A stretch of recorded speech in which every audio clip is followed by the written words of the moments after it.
morning, dear students. I hope you are safe at your home. अभी तक हमने tense complete कर लिए हमारे फर्स्ट, सेकंड, थर्ड लेक्चर में एंड फोर्थ 4 लेक्चर में तीनों टेंसेस का पूरा ब्रीफली पॉइंट्स जो है मैंने आपको सेंड कर दिए हैं। फिफ्थ लेक्चर हमारा स्टार्ट होता है some basic terms of English, उसी का सेकंड पार्ट है।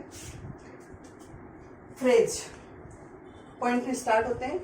ग्रामर में जो छोटे छोटे जितने भी ग्रामर पॉइंट होते हैं जिनके बारे में हमें खुद को इतना नहीं पता होता कि ये पॉइंट है क्या, ऐसे पॉइंट के लिए मैं आपको ये ग्रामर बेसिक नॉलेज जो है पूरा एक एक पॉइंट उसके बारे में सिर्फ डेफिनेशन बता रही हूँ।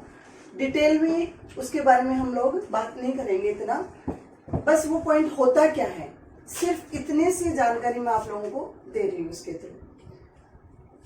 हमारा पॉइंट है some basic terms of English. इससे पहले वाले लेक्चर में हम इसके आगे वाला पोर्शन कर चुके हैं। अब आता है हमारा फ्रेज। फ्रेज कई बार हमारे पॉइंट्स में आता है। फ्रेज, फ्रेजल वर्ड, जिस तरह से हमने किया था क्लोज का, उसके बाद में फ्रेज आता है। फ्रेज ऐसा वर्ड्स का एक ग्रुप होता है जिसका कुछ सेंस तो निकलता है लेकिन उसका फुल सेंस नहीं निकलता। अगर हम चाहें कि हमारे को इसका पूरा का पूरा अर्थ पता चल जाए तो ऐसा नहीं हो सकता है। तो फ्रेज क्या है? शब्दों का एक ऐसा समूह जिसका अर्थ तो निकलता है लेकिन पूरा अर्थ नहीं निकलता। ये हो गया इसके बारे में। अब आगे बात है कोलोकियल। कभी सुना ही नहीं है ऐसा वर्ड।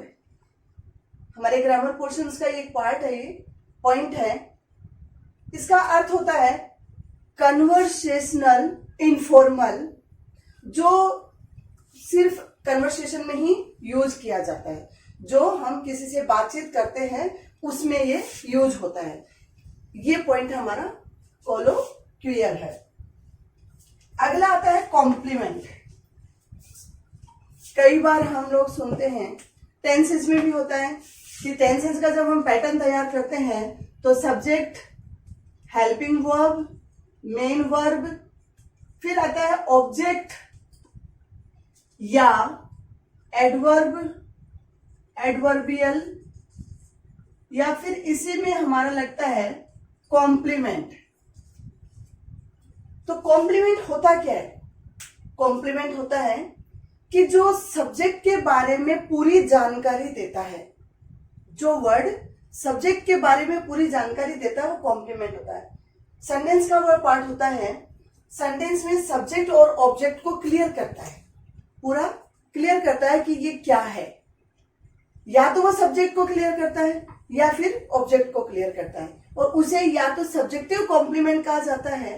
अगर सब्जेक्ट के बारे में पूरी क्लियर बात होती है उस पॉइंट में तो सब्जेक्टिव कॉम्प्लीमेंट कहा जाता है, या फिर अगर ऑब्जेक्ट के बारे में वो क्लियर करता है तो वो ऑब्जेक्टिव कॉम्प्लीमेंट होते हैं।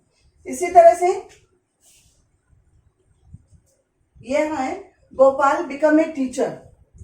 अब गोपाल के बारे में जो बात हो रही है, टीचर कौन है? गोपाल। तो गोपाल के बारे में पूरी की पूरी जो बात, पूरा सेंटेंस इसी के बारे में आ गया। तो ये गोपाल के लिए यहां इसके बारे में क्लियर हुआ है, तो ये हो गया हमारा सब्जेक्टिव कॉम्प्लीमेंट। इसी तरह से सेकंड पॉइंट आता है हमारा वी इलेक्टेड राम और मॉनिटर। हमने राम को अपना मॉनिटर चुना। वी इलेक्टेड, यहां मेन वर्ब है ये, और मेन वर्ब के बाद में जो पॉइंट आ रहा है वो हमारा क्या होता है? ऑब्जेक्ट, कॉम्प्लीमेंट या एडवर्बियल। तो यहाँ पे ये कॉम्प्लीमेंट है, तो ये किसका है? ऑब्जेक्टिव कॉम्प्लीमेंट है। तो ये हमारा कॉम्प्लीमेंट पॉइंट क्लियर होता है। अब इसी तरह से हमारा पॉइंट है नंबर। ये नाउन का ही पार्ट है। वैसे नंबर कितने होते हैं इंग्लिश में? इंग्लिश में नंबर 2 होते हैं, सिंगुलर और प्लूरल। ज्यादातर ग्रामर पोर्शन क्या होता है कि हिंदी और इंग्लिश का एक जैसा ही होता है। जैसे आप लोग ने हिंदी में पढ़ा है कि एक वचन, बहुवचन, संस्कृत में होता है एक वचन, द्विवचन और बहुवचन। उसी तरह से हमारे इंग्लिश में दो ही हैं, सिंगुलर और प्लूरल। अब सिंगुलर से नंबर, सिंगुलर नंबर और प्लूरल नंबर, ये दो होते हैं। सिंगुलर को प्लूरल बनाने के लिए कुछ रूल्स ऐसे होते हैं जिन्हें हम याद करें तब भी है, वरना कितनों को याद करेंगे। हम वर्ड्स तो याद कर नहीं सकते कि क्लास का क्लासेस बनेगा, बेंच का बेंचेस बनेगा, बॉल का बॉल्स बनेगा, कितने वर्ड याद करें। उसके लिए हमारे को कुछ रूल्स हैं जिन्हें याद रखने से हम किसी भी वर्ड का सिंगुलर से प्लूरल बना सकते हैं। जैसे एक तो हम लोगों ने टेंस में भी किया था, जब किसी वर्ड के एंड में S, double S, S H, C H, X और ओ, एक्स, ओ और जेड आते हैं, इनमें ई एस लगाने से प्लूरल बन जाता है। इसी के साथ दूसरा पॉइंट है हमारा, अगर किसी वर्ड के एंड में वाई होता है, जब किसी वर्ड के एंड में वाई होता है और वाई से पहले कोई कॉन्सोनेंट होता है तो वाई को हटाकर आई ई एस लगाते हैं। वाई एंड में होता है और वाई से पहले कोई वोवल साउंड होता है, it means A, E, I, O, U, अगर ये होते हैं तो वाई के जस्ट बाद में हम एस लगाते हैं तो हमारा प्लूरल सब्जेक्ट पॉइंट बन जाता है। इसी तरह से अगर हम हमारे सेंटेंस के वर्ड के एंड में अगर एफ या एफ ई है तो उस एफ और एफ ई को हटाकर वी ई एस लगाते हैं तो हमारा प्लूरल बन जाता है। पहले इनके एग्जाम्पल देख लीजिए एक बार। जैसे मैंने आपके सामने लिखा आर्मी, वाई से पहले एम है, एम किस में आता है, वोवल साउंड में आता है कि कॉन्सोनेंट साउंड में आता है, वो कॉन्सोनेंट साउंड में आता है। तो इसका जब हम प्लूरल बनाएंगे तो ये बनेगा ए आर एम, वाई को हटाना है हमारे को और हम इसकी जगह लगाएंगे आई ई एस। इसी तरह से दूसरा ले लीजिए सी आई टी वाई, टी क्या है, कॉन्सोनेंट साउंड है, तो कॉन्सोनेंट साउंड के बाद में अगर वाई होता है या फिर ऐसा कहें कि वाई से पहले कॉन्सोनेंट साउंड होता है तो वाई को हटाकर आई ई एस लगाते हैं तो बनेगा हमारा प्लूरल सिटीज। दूसरा वर्ड हमारा इसी के साथ दूसरा जो रूल है वो है हमारा कि वाई के बाद में एस लगाने से प्लूरल बनता है। वो कब बनता है, जब हमारे वाई से पहले कोई वोवल साउंड होता है तो वाई के बाद में एस लगाने से प्लूरल बन जाता है। इसी तरह से हमारा तीसरा पॉइंट था एफ या एफ ई होता है, जब किसी इंग्लिश वर्ड के एंड में एफ या एफ ई होता है तो उसमें वी ई एस लगाने से प्लूरल बनता है। जैसे मैंने यहां लिखा डब्ल्यू आई एफ ई, ये एफ ई आया, तो एफ ई को कैसे करेंगे, इसको प्लूरल बनाने के लिए हमने रूल हमारा कहता है कि वी ई एस लगाओ, तो हमने बनाया W I V E S, wives. इसी तरह से ये C A L F, calf, only F है, इसको हटाया, इसकी जगह वी ई एस लगाया, वर्ड हमारे बनेगा काव्स। तो 3 पॉइंट ये हुए। कुछ वर्ड्स ऐसे होते हैं जिनके केवल बीच में जो वोवल साउंड आया हुआ है उसको हम वोवल साउंड को वोवल साउंड में ही चेंज कर देते हैं तो उसमें हमारा प्लूरल बन जाता है। मैंने सामने लिखा आपके एम ए एन, मैन, इसका प्लूरल बनाने के लिए बनेगा एम ई एन। ए को हमने किस में कन्वर्ट कर दिया, ई में। ये रूल फॉलो करते हैं। कुछ वर्ड्स ऐसे होते हैं जिनमें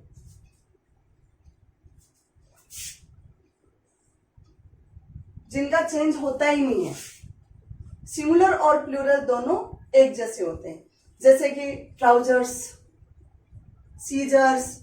बोलने में तो लगता है कि वो सिंगुलर है, प्लूरल है, लेकिन होते क्या है, वो सिंगुलर होते हैं, उनका प्लूरल भी नहीं बनता। डियर, डियर का प्लूरल नहीं बनेगा। कई बार क्या होता है कि हम ऐसा करते हैं, DEER, डियर होता है, इसका प्लूरल बनाना जब पेपर में आता है तो हम लोग करते हैं DEERS, जो कि आपका गलत होता है, क्योंकि डियर का सिंगुलर और प्लूरल दोनों एक जैसे होते हैं। अब इसमें ये जो रूल फॉलो किया हमने, SSS, SH, CH, X और Z, इनमें ये जो O है, कुछ एग्जिबिशंस हैं जिसमें, जैसे मैंने लिखा PHOTO, फोटो, N में आ रहा है O, लेकिन हम इसमें ES नहीं लगाएंगे, इसमें हम S लगाएंगे और S लगाने से हमारा वर्ड प्लूरल बन जाता है। इसी तरह से सोलो, सोलो में भी हम S लगाएंगे। तो कुछ वर्ड्स ऐसे होते हैं जिनमें हमेशा चेंजिंग रहती है, वो का वो पॉइंट नहीं आता।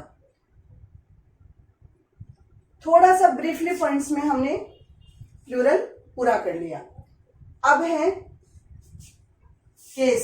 जेंडर। इंग्लिश में जेंडर कितने होते हैं? 4। इंग्लिश में जेंडर 4 होते हैं। कौन कौन से? मैस्कुलाइन, फेमिनाइन, कॉमन और न्यूटर। सबसे पहला पॉइंट आता है आपका मैस्कुलाइन।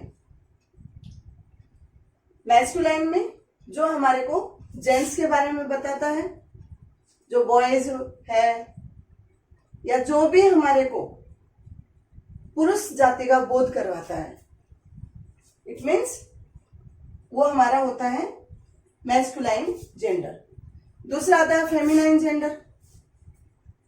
फेमिनाइन में जो लेडीज के बारे में बताता है वो हमारा फेमिनाइन जेंडर होता है। कॉमन, कॉमन जो दोनों के बारे में बताता है, कॉमन जेंडर दोनों के बारे में बताता है। जैसे टीचर,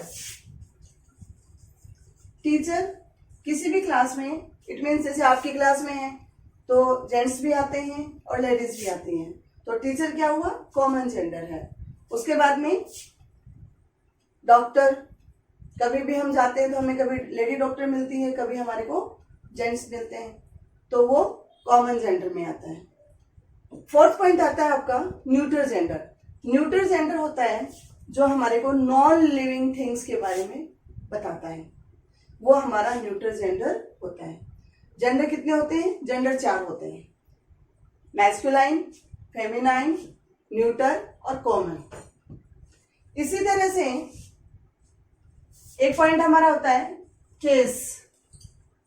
हिंदी में हम याद करते हैं कर्ता ने कर्म को कर्म से, लेकिन इसमें इंग्लिश में 4 होते हैं, नॉमिनेटिव, पजेसिव, ऑब्जेक्टिव और वोकेटिव। नो पाउ, नॉमिनेटिव, ऑब्जेक्टिव, पजेसिव और वोकेटिव, 4 कारक होते हैं इसमें इंग्लिश में। प्लूरल के बारे में हमने सिंगुलर प्लूरल देखा, इट मीन्स नंबर, जेंडर और केस। अगला है हमारा कॉग्नेट ऑब्जेक्ट। कभी नाम भी नहीं सुना होगा। कॉग्नेट ऑब्जेक्ट क्या होता है? जब सेंटेंस में वर्ब के मीनिंग की सिमिलरिटी में ऑब्जेक्ट का यूज होता है, जब सेंटेंस में वर्ब के मीनिंग की सिमिलरिटी में ऑब्जेक्ट का यूज होता है, तो ऐसा ऑब्जेक्ट कॉग्नेट ऑब्जेक्ट होता है। I repeat this point. जब सेंटेंस में वर्ब के मीनिंग, वर्ब जो होता है, जो मेन वर्ब है हमारी, उसकी मीनिंग की सिमिलरिटी यानी उसकी समानता में ऑब्जेक्ट का यूज होता है, तो ऐसा जो ऑब्जेक्ट होता है वो हमारा कॉग्नेट ऑब्जेक्ट कहलाता है। जैसे ही फाउट ए फायर्स फाइट। अब यहां जो फाइट है, ये ध्यान से देखो, Ram sang a sad song, ये ध्यान से देखो, यही हमारा कॉग्नेट ऑब्जेक्ट है। छोटे छोटे पॉइंट्स जो है हमारे इसमें हमने किए। एक इसी के साथ और कर लीजिए, सफिक्स और प्रीफिक्स। हिंदी में आपने देखा होगा, उपसर्ग और प्रत्यय आप लोग पढ़ते हो। सफिक्स और प्रीफिक्स, उपसर्ग और प्रत्यय। जो पहले वर्ड लगता है सफिक्स, जो बाद में वर्ड लगता है प्रीफिक्स।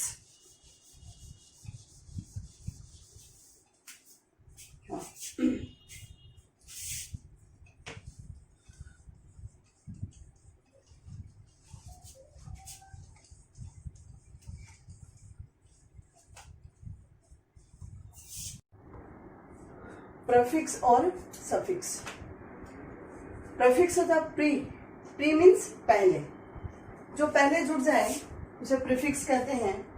और जो मेन वर्ड होता है उसके जो पहले जुड़कर दूसरा वर्ड जो बन जाता है तो वो प्रीफिक्स होता है। और सफिक्स जो मेन वर्ड के, इट मीन्स वर्ब जो होता है उसके लास्ट में अगर कुछ जुड़कर एक दूसरा वर्ड जब बनाया जाता है तो वो सफिक्स होता है। हिंदी में आप लोगों ने पढ़ा होगा उपसर्ग और प्रत्यय। जैसे प्योर, प्योर के पहले हमने इम लगाया, इम्प्योर बन गया। पॉसिबल, पॉसिबल से पहले impossible. Like, dislike. Fame, defame. Power, empower.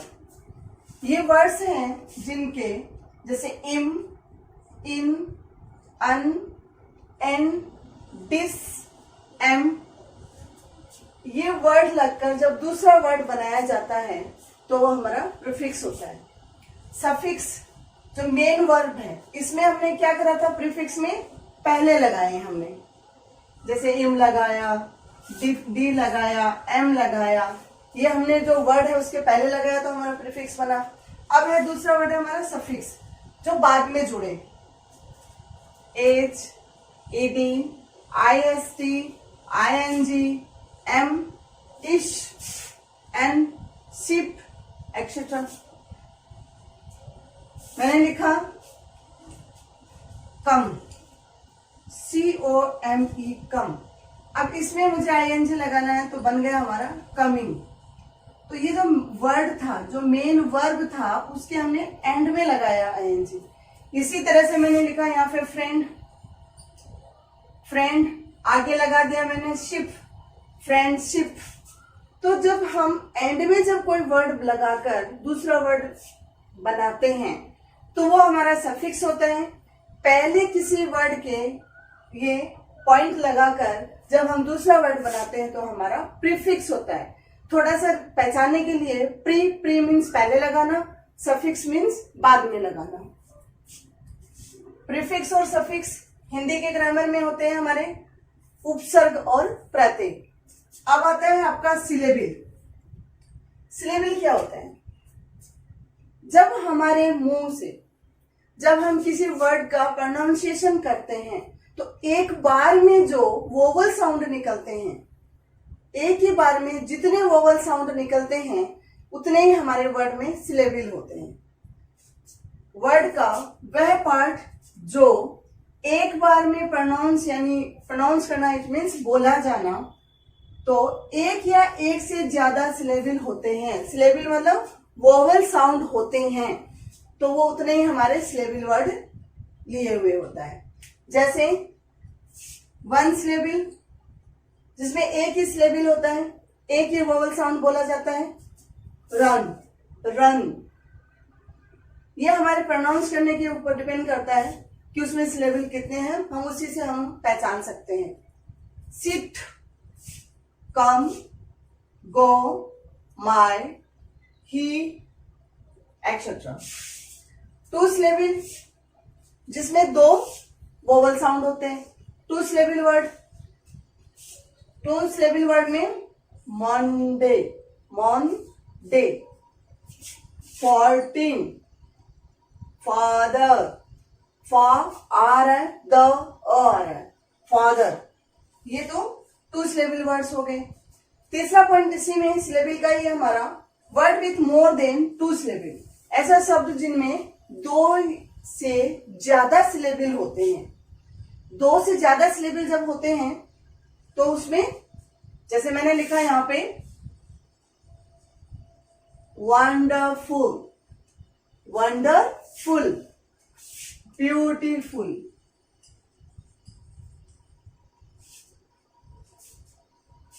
Impossible,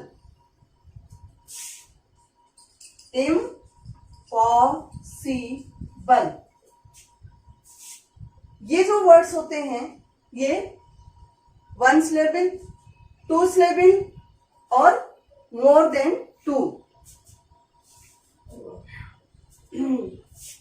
तो ये हमारा प्रीफिक्स और सिलेबल पॉइंट हो गया। नाउन मैंने वैसे आपको ब्रीफली बता दिया है, पूरा का पूरा एनालिसिस हम उसके बारे में पूरी जानकारी, नाउन का एक अलग टॉपिक ले लेंगे।